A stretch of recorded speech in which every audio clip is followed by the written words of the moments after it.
මේක ඉගෙන ගන්න ජපානයට යන්නම තමයි. මේකට ලව් කරන්න ඕන. මම අර ඉස්සෙල්ලා කිව්වා වගේ ජපාන ඉගෙනගෙන ලංකාවේ ඉන්න නම් තේරුමක් නැහැ ඉගෙනගෙන. මේක කරනවා නම් පුතේ කැපවීමෙන්ම කරන්න ඕනේ දෙයක්. ආයි වචනයක්වත් කියන්න ඉඩ තියන්න බෑ.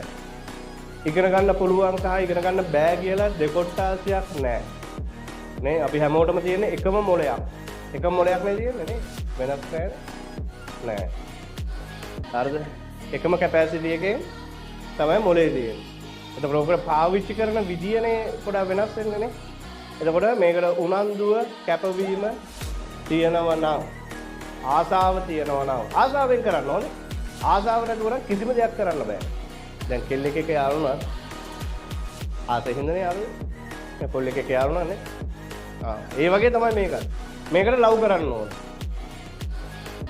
එහෙම නැතුව පිළිහිටන්නේ නැහැ. ඒකින්ද හරිම ආසාවෙන් ලස්සනට මේ වැඩේ කරගෙන යන්න ඕනේ.